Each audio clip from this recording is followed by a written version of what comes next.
자, 한번 따라하겠습니다. 살리는 사랑, 죽이는 사랑. 살리는 사랑, 죽이는 사랑. 살리는 사랑, 죽이는 사랑. 살리는 사랑, 죽이는 사랑. 이런 제목으로 하나님의 말씀을 전하도록 하겠습니다. 성경 66권은 일명 하나님의 러브레터입니다. 하나님의 러브레터다. 하나님의 사랑의 편지예요.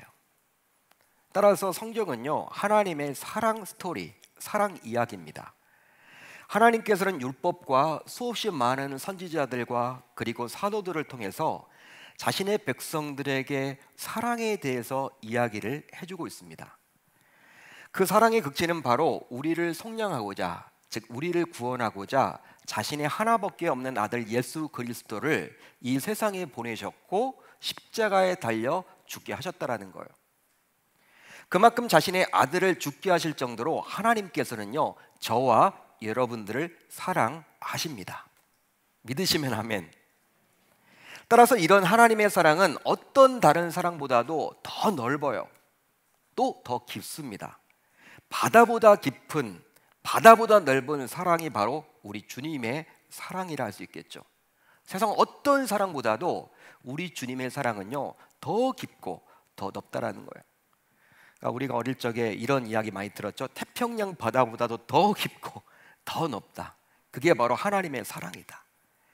그래서일까요? 예수님이 사랑하셨던 사도 요한은 하나님의 사랑을 받아 누리게 된 저와 여러분들을 이제 어떻게 삶을 살아가야 할지에 대해서 말씀을 해주고 있는데, 바로 이제 서로 사랑해야 한다라고 말을 해주고 있습니다. 즉 하나님의 사랑을 경험했기 때문에 우리도 서로 그 하나님의 사랑을 나누자는 것이죠. 자, 요한일서 4장 9절로 11절을 볼까요? 좀 길지만 중요한 본문이기 때문에 제가 한번 읽어드리겠습니다. 하나님의 사랑이 우리에게 이렇게 나타난 바 되었으니 하나님이 자기의 독생자를 세상에 보내심은 그로 말미암아 우리를 살리려 하심이라. 사랑은 여기 있으니 우리가 하나님을 사랑한 것이 아니요 하나님이 우리를 사랑하사 우리 죄를 속하기 위하여 화목제물로 그 아들을 보내셨습니다. 사랑하는 자들아, 하나님이 이같이 우리를 사랑하셨은즉 우리도 서로 사랑하는 것이 마땅하도다. 할렐루야, 할렐루야, 마땅하도다. 이처럼 기독교는 다른 종교와 달리 신앙의 대상인 하나님께서 친히 사랑의 본을 저와 여러분들에게 보여주셨습니다. 친히 보여주신 거예요. 이게 바로 사랑이야. 보여주셨습니다.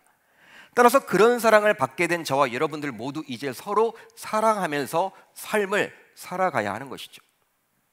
심지어 사도 요한은 하나님을 사랑하면서도 삶 속에서 형제와 자매를 미워한다면 그것은 거짓말쟁이다라고 말을 해주고 있어요.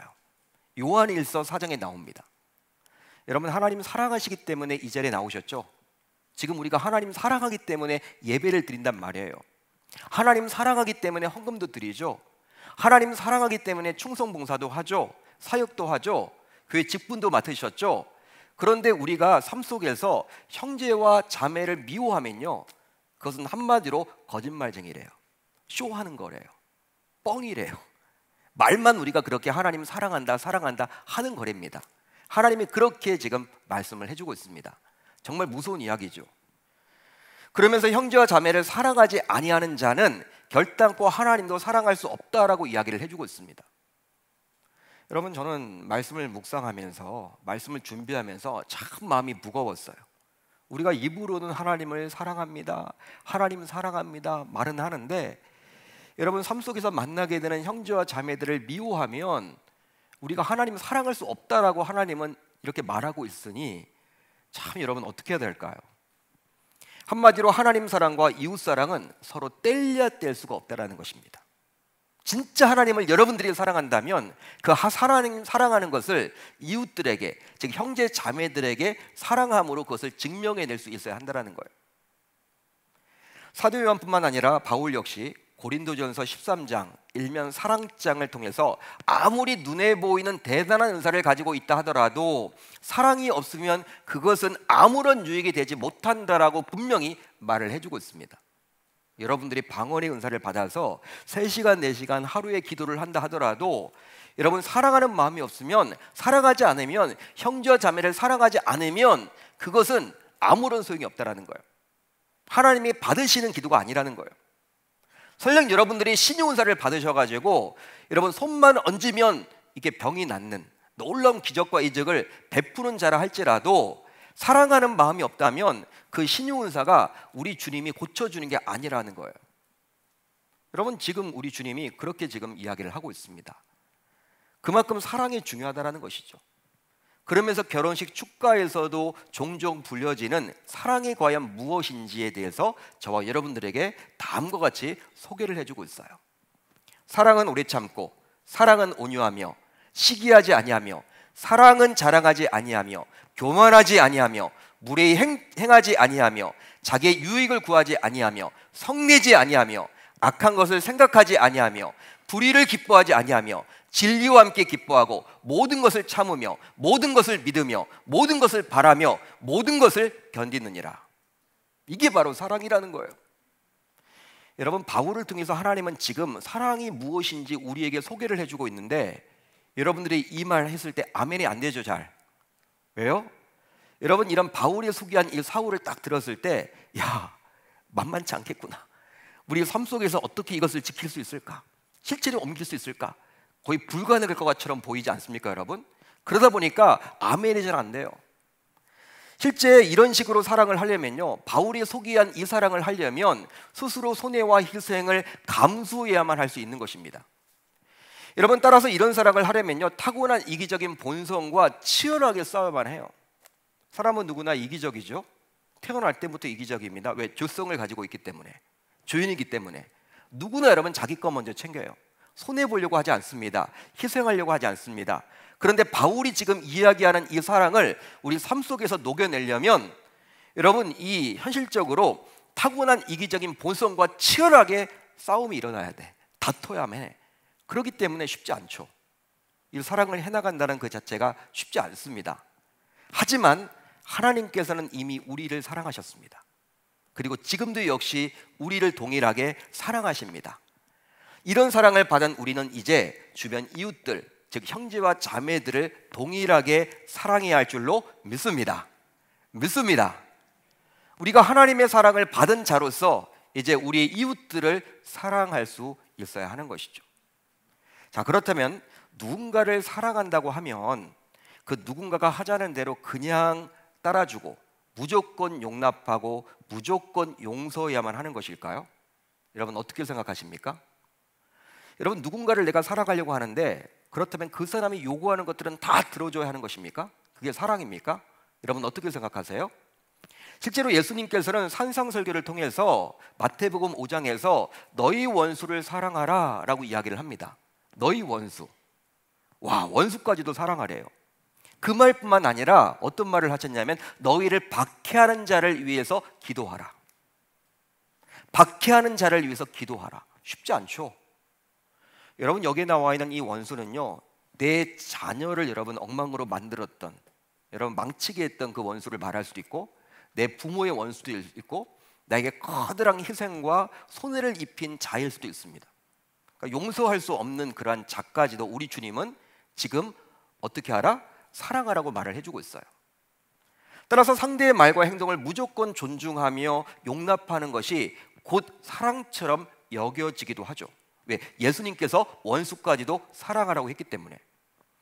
자, 그러면 우리가 누군가를 사랑하려면 정말 우리는 그래야만 하는 것일까요? 오늘은 이 질문이라는 답을 말씀을 통해서 한번 이렇게 살펴보려고 해요. 답을 알아나가 보려고 합니다. 자, 오늘 말씀 안으로 들어가 보면요, 예수님께서 두아디라 교회를 칭찬하셨고 또 책망도 하셨습니다. 그런데 소아시아 7교회 가운데 예수님께서는 오늘 살펴볼 두아디라 교회에 관해서 가장 많은 절을 할애해서 말씀해주고 있다는 거예요. 제가 여러분들 한 절 한 절 세어보니까 무려 12절에 걸쳐서 말씀을 해주고 있습니다. 다른 교회들은요 6절, 7절, 8절 정도예요. 그런데 이 두아디라 교회는요 그만큼 예수님께서 관심이 있었던 것 같아. 하고자 하는 이야기가 많았던 것 같아요. 왜? 관심이 있으니까, 사랑하니까. 여러분, 주님의 주목을 받았던 교회가 바로 어디였다? 두아디라 교회임을 알 수가 있는 것입니다. 하지만 당시 두아디라라는 도시는 주변에 크고 유명한 도시들에 가려진 작은 도시였어요. 작은 도시였습니다. 너무나도 작은 도시였습니다. 당시 2000년 전에 사람들이요, 에베소 하면요 모를 리가 없어요. 버가몬 하면 다 알아요. 행정수도 다 알아요, 여러분. 서몬 하면 다 알아요. 그런데 두아디라 하면요 잘 몰라. 그 어디 있는 곳이야? 어디 있어? 두아디라? 어떤 도시야? 잘 몰라요. 한마디로 다른 대도시들에 가려져 전혀 주목받지 못한 곳이 바로 두아디라였습니다. 따라서 두아디라는 사람들의 주목을 받지 못했지만 오늘 말씀을 보게 되면 예수님께서 12절이나 기록을 해주고 있음을 통해서 바로 하나님의 관심을 받았던 곳임을 알 수가 있는 것이죠. 이것을 통해서 우리는 무엇을 생각해 볼 수 있습니까? 바로 하나님과 사람의 보는 기준이 다름을 알 수가 있는 거예요. 사람들은요, 사람들의 무엇을 바라볼까요? 사람들의 무엇을 바라봅니까? 외모를 바라봅니다. 외모를 바라봐요. 그리고 스펙을 바라보죠. 여러분 어느 집에 사는지, 어떤 차를 타고 다니는지, 어떤 생업을 가지고 있는지, 어떤 직장에 들어가는지, 직급이 뭔지, 또 자녀가 몇인지, 자녀들은 어느 대학에 다니는지, 사람들은요 눈에 보이는 이것을 여러분 기준에 삼아서 다 평가를 해요. 그렇지만 우리 주님은 어떻게 이야기를 했어요? 나는 너희들처럼 외모를 바라보지 않고 중심을 바라본다. 사람의 중심을 바라본다. 두아디라라는 곳은요 사람들이 인정해주지 않은 곳이었어요.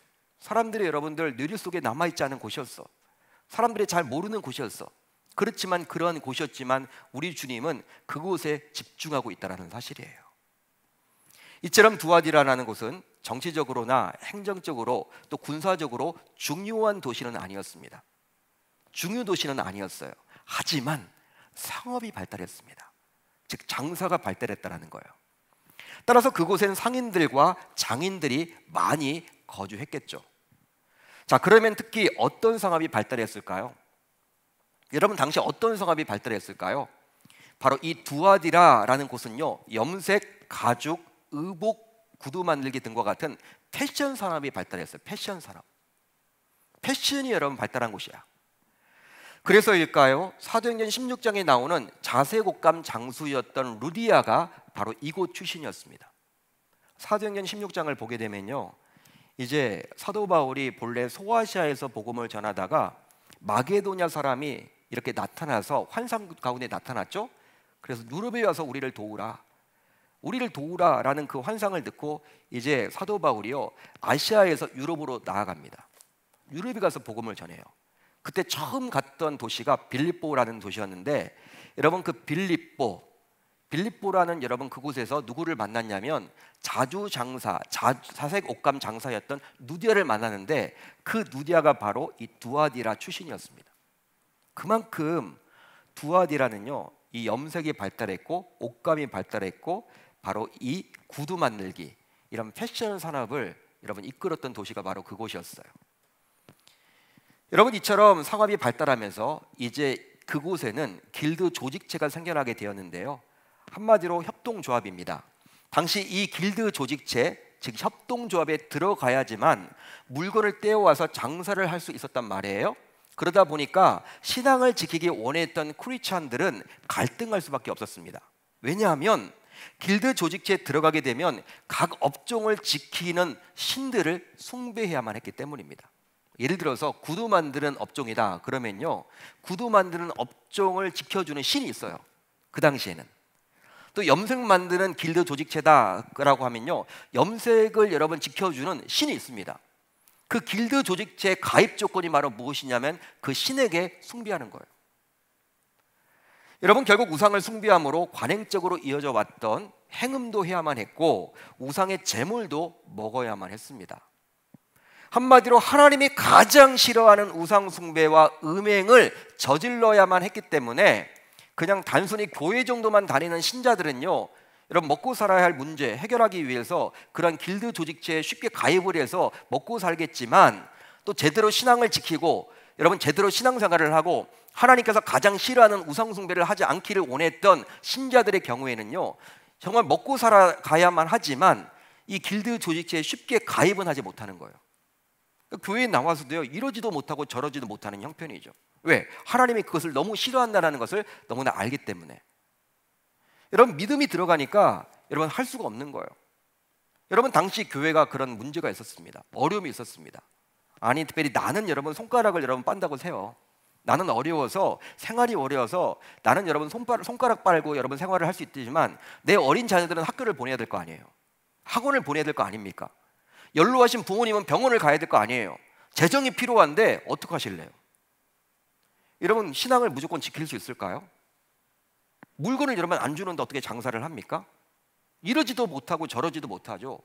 믿음이 뜨거웠던 분들은요, 갈등을 할 수밖에 없는 구조였어요. 당시 신앙 자체가 없는 분들은요, 그냥 교회만 출석하는 분들은, 썬데이 크리스찬들은 그냥 여러분 길드 조직에 들어가서 잘 먹고 잘 살았겠죠.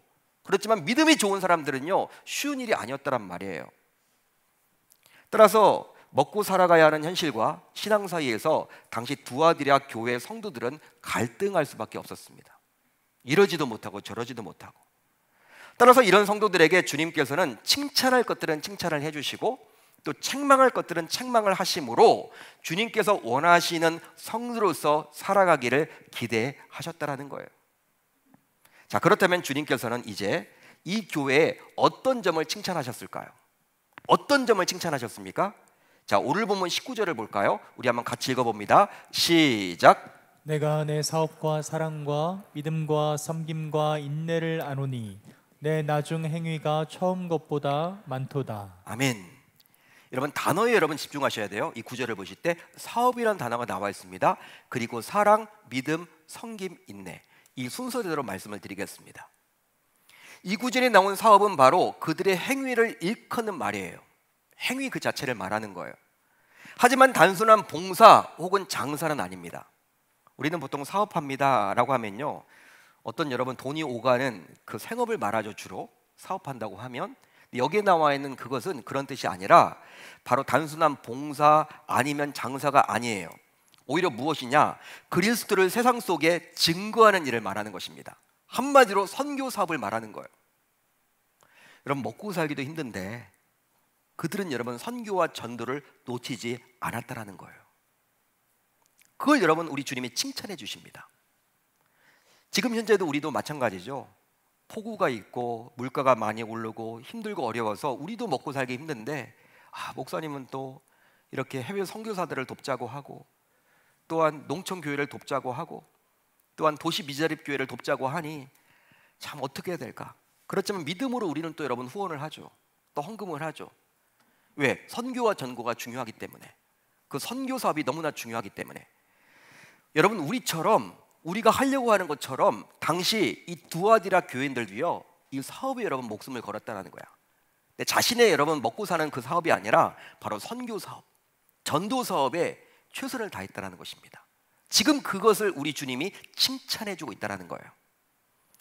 더욱이 여러분, 우리 주님께서는 그뿐만 아니라 그들의 사랑과 믿음까지도 이제 칭찬을 해주셨는데요, 사랑과 믿음이 그리스도인의 신앙에서 얼마나 중요한지는요, 제가 말하지 않아도 여러분 다 아실 거예요. 사랑 중요하죠. 기독교 신앙의 핵심 아닙니까? 사랑은 모든 덕목 중에서 첫 번째 아닙니까? 예수님께서 여러분 어떻게 말씀하셔서 첫 번째 계명이 무엇이다? 하나님 사랑. 두 번째 계명이 무엇이다? 이웃 사랑. 여러분, 십계명 자체도 여러분 두 돌판 아닙니까? 하나님 사랑과 이웃 사랑. 사랑 그 자체가 여러분 하나님 아닙니까? 그러니까 우리 신앙생활의 전부라고 말할 수 있는 게 이 사랑이에요. 근데 이 사랑을 가지고 있었다라고 우리 주님은 칭찬해 줍니다. 더욱이 여러분 믿음도 중요하죠. 우리 신앙생활 믿음 중요합니다. 그리스도인에게서 믿음이 중요하죠. 그런데 그들은 또 믿음도 가지고 있었다라고 칭찬을 하십니다. 바로 이 믿음으로 구원까지 받게 되기 때문에 이 믿음이 얼마나 중요한지 몰라요. 이 사랑과 믿음을 칭찬해 주고 있어. 그렇다면 여러분, 칭찬받을 사랑과 과연 믿음이었을까요? 그들의 사랑과 믿음이 어떤 사랑과 믿음이었길래 우리 주님께서는 칭찬을 하실까요? 여러분, 남다른 사랑과 믿음임을 알 수가 있는데요, 오늘 말씀을 보게 되면 주님께서 친히 내 섬김과 인내를 내가 알고 있다라고 하셨기 때문에 남다른 이 사랑과 믿음임을 알 수 있는 것입니다. 이게 어떤 말이냐? 어떻게 사랑과 믿음이 섬김과 인내와 연결이 되는 것인가? 바로 그들의 사랑은 남을 섬기는 데서 구체화되었습니다. 그들의 믿음은 환난 속에서 주님을 바라보면서 인내하는 데서 입증이 되었다는 거예요. 즉 사랑과 믿음이 신앙이라면 이런 신앙이 섬김과 인내라는 삶으로 증명이 되었다라는 거예요. 그러니까 삶과 신앙이 일치된 삶. 대단하죠, 여러분? 우리는 그게 안 되는데 항상 우리는 신앙과 삶이 분리되어서 항상 밖에 나가면 교회 밖에서는 내 멋대로 세상의 그러한 가치관에 따라서 삶을 살다가 교회 안에서는 신앙 부르짖고 있는데 당시 두아디라 교회는요 그렇지 않았다는 거예요. 그들의 사랑과 그들의 믿음은 그냥 교회 안에서만 머물렀던 것이 아니라 세상에 나가서 섬김으로 또 인내로 증명이 되었다는 것입니다. 한마디로 주님께서는 그들이 말로만 사랑하는 것이 아니라 구체적인 삶 속에서 어떻게 섬겼는지를 알고 계셨어요. 또 관념적으로만 믿은 것이 아니라 정말 오실 그분을 바라보는 믿음 때문에 역경도 인내한 것을 우리 주님이 모르지 않았다는 것입니다. 그렇습니다. 우리 주님께서는 그들의 사랑과 믿음으로 또 섬김과 인내로 이루어진 그들의 신앙과 삶을 너무나도 잘 알고 계셨다는 거예요. 그리고 칭찬하셨습니다. 더욱이 그런 사랑과 믿음 그리고 섬김과 인내가 어떻게 나와 있습니까? 오늘 말씀을 보게 되면 시간이 지날수록 더 진보했음을 우리 주님이 말해주고 있어요. 시간이 지나면서 더 좋아졌다. 여러분 보통 처음에는 신앙이 좋아요. 처음 하나님을 인격적으로 만났을 때는요 불을 받았을 때 소위 우리가 여러분 성령 세례를 받았을 때 그때는 신앙이 뜨겁죠. 저도 고등학교 2학년 때 성령 세례를 받았을 때 하나님을 정말 인격적으로 접촉했을 때 그 전에는 여러분 그냥 교회만 다닌 거죠. 못된 신앙이니까 교회만 다닌 거죠. 한마디로 못된 신앙이었죠. 모태 신앙이 못된 신앙으로 그냥 중고등학교를 보냈다가 고2 때 수련회 때 우리 주님을 만났어. 여러분 신앙이 얼마나 좋았는지 몰라. 여러분 너무 그냥 붕 떠 있는 느낌이에요. 너무 기분이 좋아. 너무 평안해. 어떤 상황 속에서도 하나님 만난 거죠. 처음에 여러분 누구든지 하나님을 인격적으로 만나게 되면요 여러분 신앙이 뜨거워요. 그렇다가 변질되는 경우가 허다합니다. 시간이 흘러가면서 변질이 된단 말이에요. 한마디로 처음 얼마 동안만 잘하다가 흐지부지한 모습을 대부분 보이는데 여러분 두아디라 교인들은 달랐다라는 거야. 오히려 시간이 점점 흘러갈수록 더 신앙이 좋아지고 진보되어 있었다라는 것이죠. 이런 두아디라 교회는 첫사랑을 버렸다면서 주님의 책망을 받았던 에베소 교회 교인들과 대조가 되죠. 에베소 교인들은요 처음 신앙이 좋았지만 어떻게 해요? 나중에 점점 갈수록 그 첫 신앙을 다 잊었죠. 나중에 신앙이 좋아지지 않게 되었죠. 그런데 이 두아디라 교회는 달랐어요. 에베소 교회와 달리 처음 가졌던 그 신앙보다도 더 좋아지게 되었으니 얼마나 여러분 우리 주님의 축복을 받을 만한 교회임을 우리가 알 수 있겠죠. 따라서 두아디라 교회는 주님의 칭찬을 받아서 마땅하다고 볼 수도 있는 것입니다. 이유가 있다면 장거리 레이스와 같은 신앙의 여정 속에서 신앙이 점점 갈수록 좋아졌기 때문이죠. 여러분 마라톤 선수들이 42.19m를 뛰고 나서 다 쓰러집니다. 그냥 아스팔트 위에 여러분 그냥 스타디움 여러분 그냥 위에 그냥 다 쓰러져서 누워 있죠. 너무 힘드니까. 보통 여러분 선수들이 한 20km, 30km 넘어가면요 이제 정신력으로 버티지 체력은 여러분 고갈됐어. 이미 쓰러지고도 남아야 돼. 정신력으로 버티는 거야. 정신력으로. 여러분 마찬가지예요. 신앙의 여정도 여러분 장거리 레이스와 같습니다. 처음엔 여러분 뜨거웠다가도 어느 순간부터는 신앙이 여러분 식어져요. 이 코로나 상황 속에서 신앙이 식어진 분들이 더 많잖아요. 신앙이 더 좋아져야 되는데 식어진단 말이에요. 여러분 이게 여러분 대부분입니다. 그렇지만 이 두아디라 교인들은요 왜 칭찬받아 마땅해요? 신앙이 점점 갈수록 좋아지니까 진보가 되니까 우리 주님이 그것을 지금 귀하게 여기신 것이죠. 실제로 목회자들 사이에서 우스갯소리로 하는 이야기가 있습니다. 어떤 이야기냐면 바로 주님의 부르심을 받아서 목회자가 되겠다고 다짐하며 신학대학원에 입학할 때가 가장 신앙적으로 뜨겁다라는 거예요. 신학대학원에 입학할 때 그때 가장 뜨거워요. 저도 그랬어요. 저도. 그러다가 1학년을 마치고 2학년이 지나고 3학년을 마치고 졸업할 때가 되면 어느새 입학할 때와는 차원이 다르게 신앙적으로 냉랭해지게 되어 있어요. 신앙이 더 좋아져야 되는데 신학을 더 공부했으니까 신학이 더 좋아져야 되는데 냉랭하더라는 거예요. 물론 예외는 있겠지만 대부분의 전도사님들이 그런 과정을 겪습니다. 아마도 학년이 올라가면서 제출해야만 하는 수많은 페이퍼와 각종 교회 사역 등으로 말씀과 기도 생활을 등한시하다 보니 신앙적으로 오히려 퇴보하여 냉랭한 상태로 믿음이 식어진 상태로 졸업을 하더라는 거예요. 저도 경험해 봤어요. 진짜 그러더라고요. 신전 입학할 때는요, 얼마나 제가 뜨거웠는지 몰라. 근데 3학년 때는요, 그게 아니었어요. 한마디로 신학을 공부하다가 오히려 말씀과 기도를 놓쳐서 그런 안타까운 일들이 교역자들에게도 일어납니다. 여러분, 담임 목사에게도 일어나요. 처음에 여러분 유임을 받고 부임을 했을 때는 다 뜨겁습니다. 어느 목회자든지 다 열정을 가지고 하려고 그래요. 그러다가 여러분 이제 한두 해 흐르고 5년, 10년, 15년 가면요, 그런 열정들이 여러분 사라지는 목회자들이 참 많죠. 저는 그게 두려운 거예요. 제가 새벽에 나와서 기도할 때마다 하나님, 처음 제가 위임받았을 때 그 마음 오늘도 제가 점검합니다. 그 마음이 지금 있는지 제가 점검해 봅니다. 그러니까 여러분들이 저를 위해서도 기도해 주셔야 돼요. 처음 가졌던 그 마음 더 뜨거워져야죠. 더 여러분 설교가 여러분 더 충만이 되고, 더 설교도 좋아지고, 더 기도 생활도 충분히 하고, 또 성도들을 사랑하는 마음이 더 여러분 있어야 되는 거죠. 그게 여러분 목회자로서 좋은 거 아닙니까? 근데 이게 여러분 쉽지 않잖아요. 여러분들도 마찬가지죠. 여러분 점점 나이가 여러분 점점 한 살, 두 살 더 여러분 올라갈수록 신앙이 더 뜨거워져야 돼. 근데 우리는 여러분 여러 가지 핑계를 대면서 그때는 좋았는데, 예전에가 참 좋았어, 그런 얘기를 참 많이 하는데, 우리 주님은 여러분 그거 익스큐즈 안 해줍니다.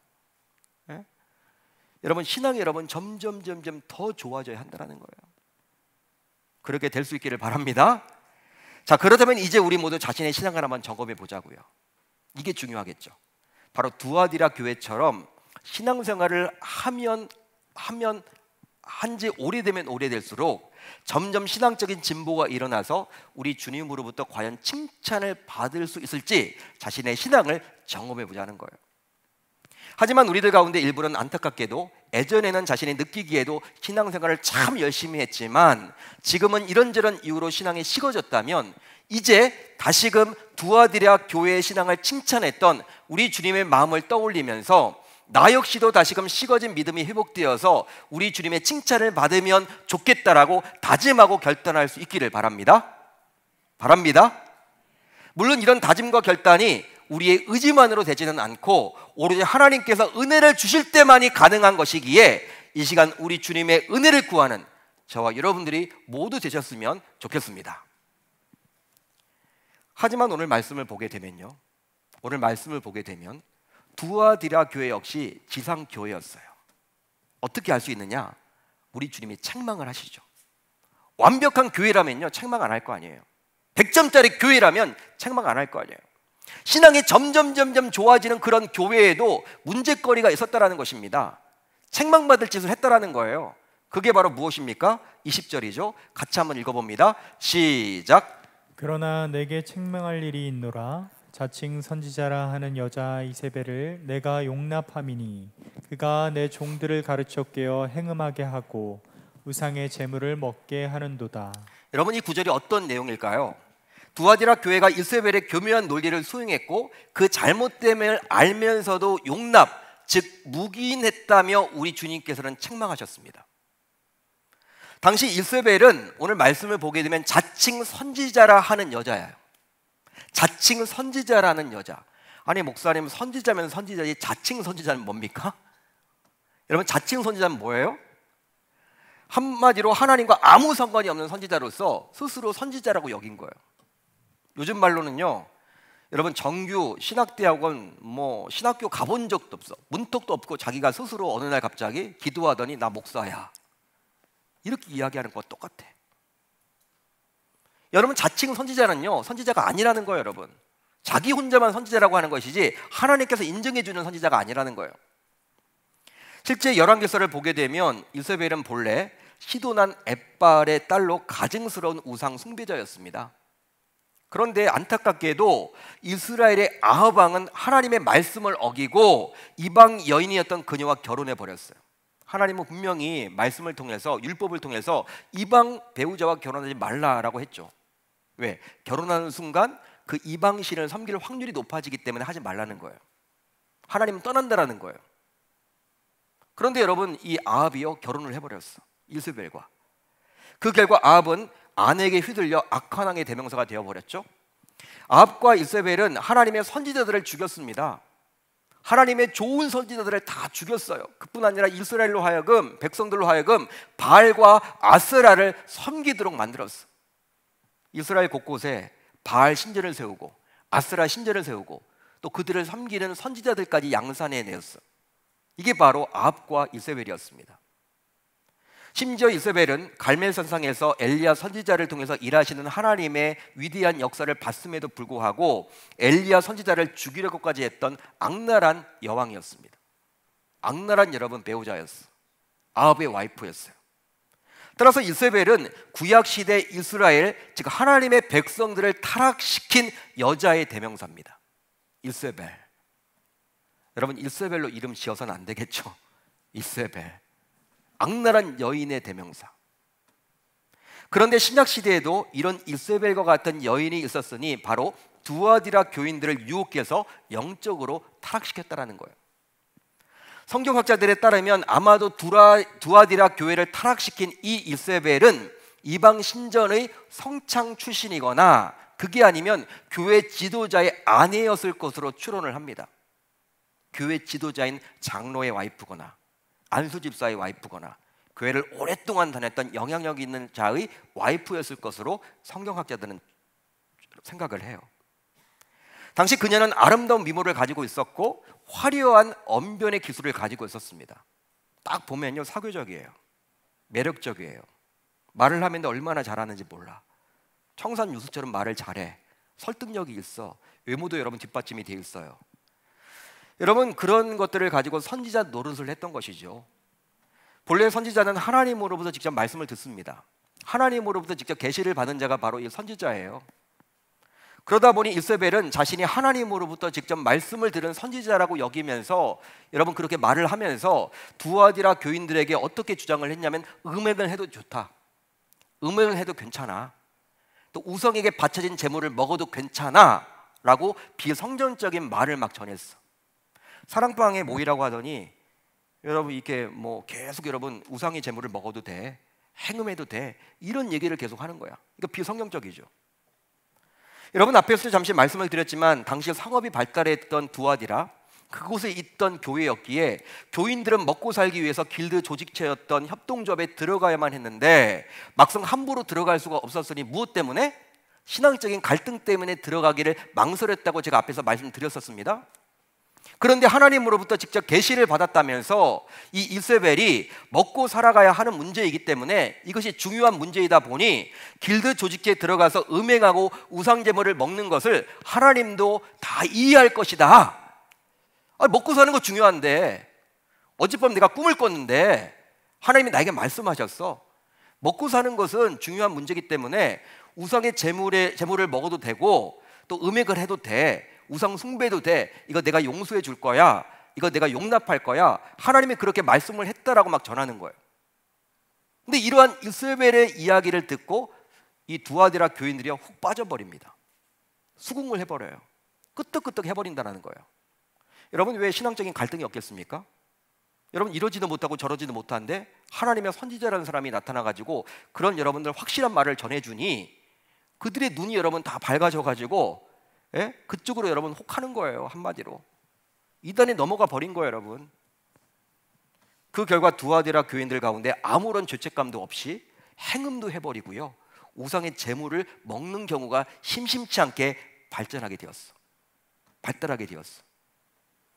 그런데 문제는 두아디라 교회는 이런 이세벨의 주장까지도 사랑으로 덮어야 한다는 이유로 그냥 침묵으로 묵인했다라는 거예요.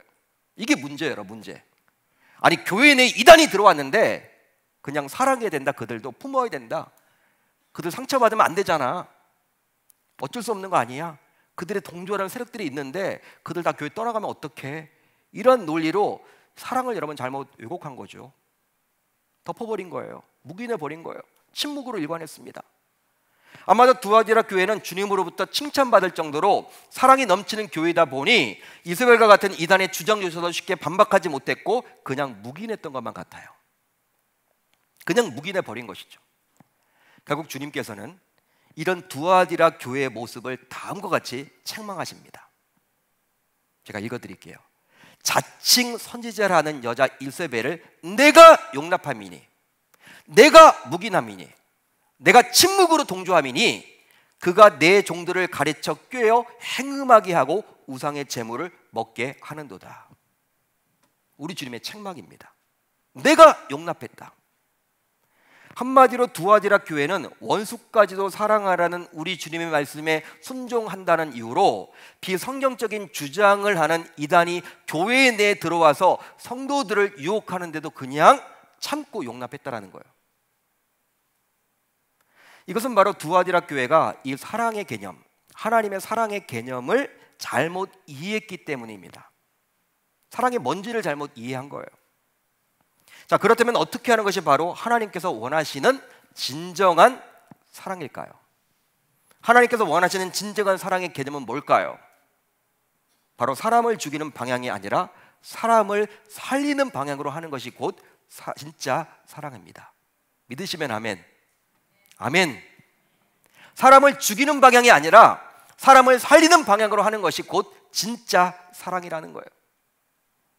따라서 사랑에는요, 살리는 사랑이 있고 사람을 살리는 사랑이 있고 사람을 죽이는 사랑이 있는 거예요. 여러분, 사랑을 살리는 사랑을 하시길 바랍니다. 자, 어떤 예를 들면 좋을까요? 아직 미취학 어린 자녀가 있어요. 미취학, 유치원에 다니는 자녀가 있다고 칩시다. 이 자녀가 아침에 일어나더니 엄마 하면서 사탕을 자꾸 달래요. 사탕, 캔디를 자꾸 달라는 거예요. 달라는 거야. 막 떼를 써. 밥도 먹지 않겠다는 거야. 여러분, 그렇게 떼를 쓰면요, 이제 엄마는요 처음에 한두 개 주겠죠. 사탕 줍니다. 근데 그것만 받고 나서는 성이 안 찼는지 계속 달라는 거야. 그걸 먹고 나서 또 달래. 여러분, 또 한 번 더 주겠죠. 여러분, 계속해서 달라고 할 때 부모가 주겠습니까? 그 엄마가 줄까요? 여러분 같으면 주겠습니까? 여러분, 계속 달라고 했을 때 주면요 소아 당뇨가 생겨요. 애가 소아 당뇨에 여러분 걸려요. 따라서 사탕을 주지 않았지만 이것은 자녀를 살리는 진짜 사랑이에요. 줄 부모는 아무도 없을 거예요. 진짜 그 아이를 사랑하기 때문에 주지 않죠. 사탕을. 다른 거 주겠죠. 너 밥 먹어야 돼. 너 그거 큰일 나. 여러분, 그거 안 줬다고 해서 여러분 사랑 아닌 거 아니에요. 사랑하는 거예요. 살리는 사랑이죠. 하지만 자녀가 사탕을 달라는 대로 계속해서 사탕을 준다면 이것은 자녀의 기분은 좋게 할지도 몰라요. 왜? 자기 요구를 들어줬으니까, 부모가. 그렇지만 결국 자녀를 죽이는 사랑이죠. 그런데 하나님께서는 말씀하신 사랑은요 무엇이냐면, 하나님께서 말씀하신 사랑은 바로 사람을 죽이는 사랑이 아니라 사람을 살리는 사랑입니다. 그러기에 죽을 수밖에 없는 우리 영혼을 살리고자, 여러분, 우리가 죽을 수밖에 없는 영혼 아니었습니까? 우리는 첫째 사망과 둘째 사망을 다 맛보아야 하는데 우리로 하여금 둘째 사망, 지옥에 가지 못하도록 하기 위해서 여러분, 정말 죽을 수밖에 없는 저와 여러분들의 영혼을 살리고자 자신의 독생자 예수를 십자가에 달려 죽게 한 것이 바로 우리 주님의 사랑 아닌가요? 여러분, 이 주님의 사랑은요 사람을 살리는 바로 사랑이라는 거예요. 따라서 신자인 우리 모두 원수까지도 살리는 사랑을 해야만 합니다. 원수까지도 살리는 사랑을 해야만 해요. 쉽지 않지만 해야만 합니다. 그렇지만 만약에 비성경적인 주장과 이단 사설을 주장하는 자들이 있다면 이들의 유혹에 정말 많은 사람들이 넘어갈 수도 있기에 이런 비성경적인 주장과 이단 사설을 주장하는 자들에게는 침묵하지만 말고 과감하게 잘못이라고 이야기를 하며 적극적인 행동으로 대처해야만 한다는 거예요. 우리 공동체를 지키기 위해서, 내 영혼을 지키기 위해서, 내 교우를 지키기 위해서. 실제로 동성애를 합법화하겠다고 여러분 주장을 하는 사람들이 있습니다. 동성애, 그 법안을 좀 처리해달라. 동성애를 합법화하게 하겠다는 포괄적 차별금지법도 어떤 의미에 비성경적이죠. 비성경적입니다. 우리가 보기에 그래요. 왜냐하면 여러분, 하나님은 분명히 남자와 여자로 창조를 하셨어요. 성은 여러분 내가 이렇게 정하는 게 아니야. 태어날 때부터 남자, 여자지. 그건 창조주의 영역이야. 그건 하나님의 영역이야. 내가 할 수 있는 영역이 아닙니다. 근데 포괄적 차별금지법이 뭡니까? 내가 정하겠다는 거예요. 내 성향에 따라서 내가 남자로 태어났지만 이건 마음에 안 드니까 내가 여자가 되겠다는 거예요. 내가 여자로 태어났지만 이게 마음에 안 드니까 내가 남자가 되겠다는 거예요. 내가 여러분 있는 거야. 내가. 이건 비성경적이죠. 우리 기독교 입장에서 보면요, 가치관에서 보면요, 말이 안 되는 거죠. 여러분, 그런데 이 포괄적 차별금지법 나는 반대한다. 난 반대해. 그거 정말 법안 반대해. 그렇게 말하면서 침묵으로 일관해서는 안 된다는 거예요. 침묵으로 일관해서는 안 되고 적극적으로 반대의 목소리를 낼 수 있어야 한다는 거예요. 바로 이것이 국회에서 통과되어 법안으로 만들어지면 어떻게 됩니까? 우리 사회가 굉장히 혼란스러워지고 신앙적으로도 큰 타격을 입게 되어서 우리 영혼까지도 파괴할 수 있기 때문에 여러분, 이것만큼은 우리가 막아야 된다는 거예요. 실제 이단에 속한 사람들에 대해서 바울 역시 다음과 같이 주장을 했어요. 어떤 주장을 했습니까? 이단에 속한 사람을 한두 번 훈계한 후에 멀리하라. 하나님의 말씀이에요. 여러분, 주님께서는 바울을 통해서 우리에게 이단에 속한 사람까지도 사랑으로 품으라고 말하지 않습니다. 원수는 사랑하되 이단은 사랑하지 말래요. 그들을 품을 수 없다라는 거예요. 한두 번 훈계해래요. 야, 너희들 잘못했어. 한 번이야. 두 번째 너희들 잘못했어. 두 번째야. 세 번째 너희들 잘못했어. 안 들으면요, 그냥 멀리 하라는 거예요. 놔두라는 거예요. 왜냐하면 이단에 속한 사람들까지 용납하고 사랑하게 되면 이런 사랑은 결국 사람의 영혼을 죽이는 결과를 초래하기 때문이죠. 따라서 가장 안타까운 점이 있다면 가족 안에 이단과 사이비가 있을 때입니다. 가족 가운데. 우리 교회도 여러분 그 있죠. 왜냐하면 이단 가족은 품고 사랑할 수도 없기 때문에 그래요. 여러분, 어떻게 추석 설날 만나야 되는데 성경 말씀과 대치되잖아요. 어떡할래요? 내 마음대로 안 되거든요. 여러분, 내 말을 듣습니까? 오히려 너희들이 잘못됐어. 우리 교회 와. 그러죠. 이단들이. 바로 자칫 잘못하면 나의 영혼까지도 죽을 수 있기 때문에 참 여러분, 만만치 않은 문제예요. 그러기에 우리의 가족 가운데, 우리의 지인 가운데, 우리의 친인척들 가운데 이단에 빠진 분들이 행여나 있다면 하나님께서 친히 역사하사 하루빨리 이단에서 나올 수 있도록 해달라고, 은혜를 베풀어 달라고 간절히 기도할 줄로 믿습니다. 심각한 문제죠. 이제 말씀을 정리하겠습니다. 저와 여러분들 모두 부모님을 사랑해요. 부모님은 사랑합니다. 또 자녀를 사랑합니다. 또 배우자를 사랑합니다. 또 사랑방 식구를 사랑하죠. 교우를 사랑합니다. 목사님 왜 당연한 거를 물어보세요? 자, 그렇다면 우리는 그들을 이제 어떻게 사랑해야만 할까요? 어떻게 사랑하면 좋을까요? 이제부터 사람을 죽이는 사랑이 아니라 사람을 살리는 사랑을 해야만 하겠습니다. 따라서 사랑하려는 대상의 영혼에 유익이 되는 사랑을 해야만 하겠죠. 사랑하려는 대상의 영혼에 유익이 되는 사랑을 하십시오. 그러기에 만약 부모, 자녀, 배우자, 사랑방 식구, 교우들이 무조건 해달라는 것을 해주는 죽이는 사랑이 아니라 설령 그들이 반대하고 싫어하더라도 그들의 영혼에 유익을 주고 도움을 주는 사랑을 해야 할 줄로 믿습니다. 어떤 예를 들면 좋을까요? 보신 부모님인데 복음 전하는 걸 너무 싫어해. 아들아, 너 그따위로 나한테 예수님 전하려고 하면 너 오지도 마. 나 싫어. 네가 그냥 예수님 믿는 건 상관없는 거니까 나에게 복음 전하지 마. 그럼 부모님이 그렇게 말한다고 해서 안 전하실래요? 여러분, 어떻게 하실래요? 부모님이 그걸 원하는데 그대로 그게 해주는 거 여러분 사랑입니까? 그건 죽이는 사랑이에요. 영혼을 죽이는 사랑이라고. 우리 기독교 신자들은 어떻게 해야 돼요? 어떻게 해서든지 지혜를 발휘해서 하나님께 은혜를 구해서 그 죽어가는 아무것도 모르는 그 부모님에게 천국 복음을 전해야만 하는 거예요. 그래서 여러분, 그 부모님으로 하여금 천국으로 갈 수 있도록 인도하는 것이, 부모님이 설령 그걸 싫어한다 하더라도 그게 여러분들 살리는 사랑이라는 것이죠. 내 불신 여러분 자녀들, 내 불신 손주들, 불신 배우자들, 불신 여러분 교회 직장 동료들, 관계까지 힘들어지면 어떡할까? 여러분, 안전하실래요? 복음을? 어떡하실래요?